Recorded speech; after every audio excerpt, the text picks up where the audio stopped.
If you are a startup or a non-startup with a FICO Experian credit score of 680 and above, preferably 700 and above, and you'd like to get between 20,000 to 500,000 in a combination of installment loans, otherwise known as term loans. Sometimes we can do 1 to 5 years, we can do 3, 5, 7 years in some cases.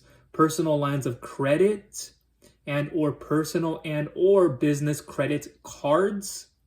This is a great alternative for those cash advances that are medium to higher rates that you can't get a business line of credit or it's not best suited for you. Perhaps an SBA loan won't work. You've exhausted other options and you are a startup or a non-startup looking to grow and expand your business. Probably consolidate credit cards, looking to use this money as fuel for growing and expanding your monthly revenue and even more from there.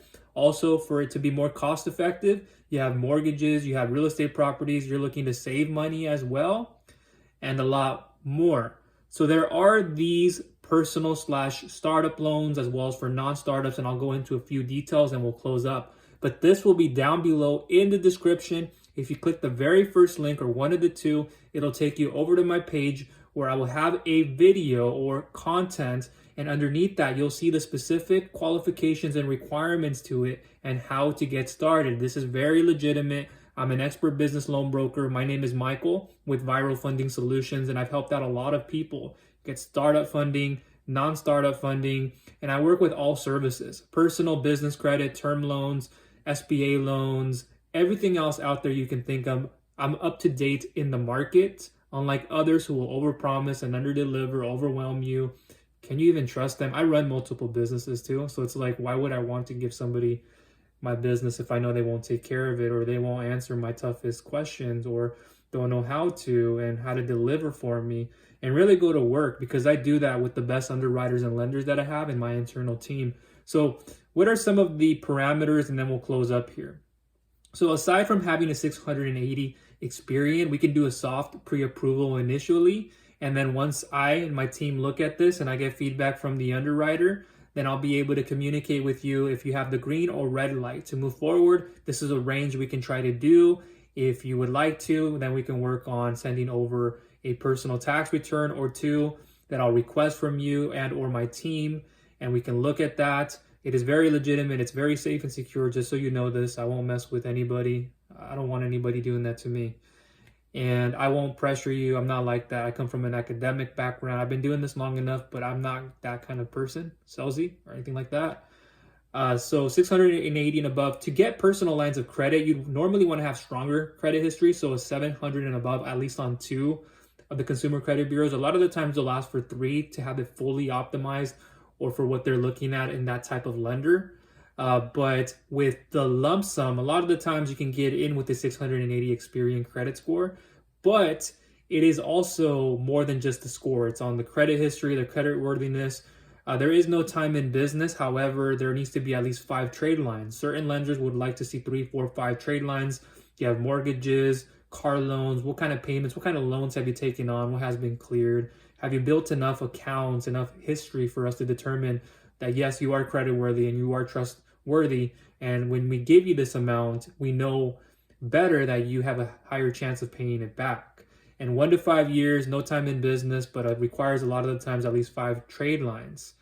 And if you don't have a 680 plus Experian credit score or any of these requirements for credit-based financing, you can get a guarantor, you can get a co-signer, you can get a credit partner, and you can find somebody who can handle the payments for you and help you, but they can trust you as well. Of course, you don't want to ruin their credit, or if you go into a joint account, whatever you are doing, but you can get a credit partner to help you in that situation and move forward with this, making sure everything looks clean. So no time in business, requires those trade lines, at least 50,000 in annual gross revenue, verifiable by tax returns, personal, and or you have pay stubs or another method. If you have an existing business, it would help you to supply bank statements and business tax returns if we had to ask for it, because that can also push more. See, what the banks aren't doing effectively right now are lending you as much, whether that's a personal loan or not. What's happening is they're holding back because they want to lower their debt. They're restricting certain industries and certain clients from getting funding, even those they already have in. they don't want to give more to unless it absolutely looks like they need to use this money and it'll really help them pay it off even faster and so forth. And then the underwriting can be more mundane. It can take longer. Who's looking at it, they might not understand your business well. Underwriters have been retiring because of what happened with COVID, and now we're in post-COVID, but a lot of things have been changing. The technology, things can be more slower. It can take longer. You won't get an approval like you would like to, and you won't even get approved for anything in a lot of cases. And when you look at a private lender to come help you, that I can help connect you with, the right one, by the way, not all are created equal, then we can go to find what is the best solution. And a lot of times we can maximize your funding on this side than a bank would. And so I'll go through the contingencies more when you learn about this service, and I'll link it to you down below, and why it is set up the way that it is with contingencies, perhaps fees included, and why it's justified the way it's supposed to be, and why it's to your best benefit and how you should look at it. So those are just a few things. 680 and above, no time in business, verifiable income. It could be sometimes 35,000, but a lot of the times 50,000 is what we would like to see. By tax returns, verifiable income by that, or pay stubs. Creditworthiness, just no late payments, no more than, sometimes we say no more than 3 inquiries per credit bureau in the last 6 months. Or sometimes we'd say if you have higher credit, no more than 4 inquiries per credit bureau in the last 12 months. No late payments, nothing derogatory, charge-offs. These are things that are very basic, but I'll also explain it to you more down below in the description. So make sure to check that out. And an alternative, if you don't have good credit, you can also check out that page. I may leave an alternative there. But if you're looking at revenue-based financing, you have that, cash flow financing, you have collateral-based financing. And I'll leave more information down below in the description for those services. But with revenue-based, you normally want to see at least $3,000 per month on your lowest month in the last 90 days. If you don't have that, it won't work. A lot of times, you might have the credit or have to work on it, or you need a form of credit repair. I'll leave that down below and what's in your best interest, as well as business credit building and more resources.